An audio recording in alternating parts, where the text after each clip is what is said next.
So we are embarking on an experiment, basically, because we are offering a learning journey to a group of people out there.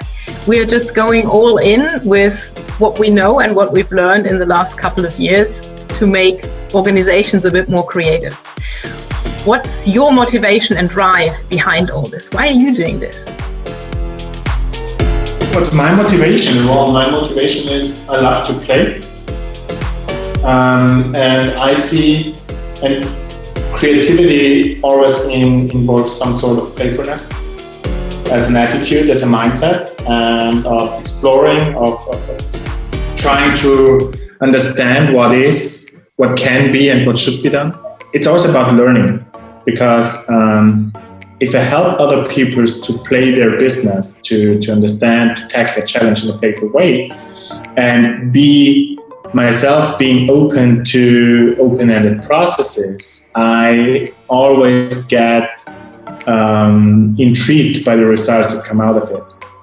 By letting people do how they want to approach it and giving just some impulses, it's just for me that I learn so much from them and get new ideas and new inspiration. And so it's about a back and forth inspiration as well. Yeah, I like what you said about playfulness and fun and joyfulness.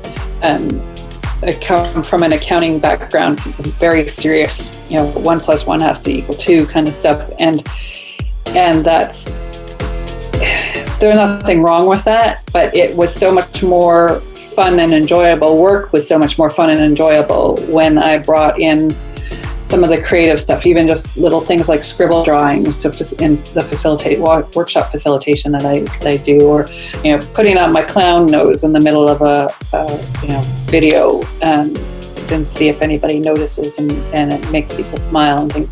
It doesn't have to be big things, but we can have fun. It doesn't have to be deadly serious all the time. In fact, we get better results, and my experience certainly, and I suspect yours, is we get way better results if we relax a little bit and have a little bit of fun and try and experiment and see what works and what doesn't, and then go, oh, this is good, this works. And you would have never got there if you just sat there and said, we have to be serious and we have to, no fooling around. Mm-hmm. I can very much relate to that. Having worked in big corporations for 13 years in a row, I kind of grew up in this environment where everybody seems to be going with their handbrakes engaged, not revealing their whole self, always on the lookout for something that could happen, or where there is risks or where there is danger. And I think what we can do in this is we can help people to peel back those layers and those different roles and masks that they have adopted throughout their career and throughout growing up, in inverted commas, and just be themselves a bit more, learn and relearn what it's like to play, to experiment, and to not be afraid of what the outcome might be, and then surprise themselves with what the result of that can be. Yeah. Nice summary.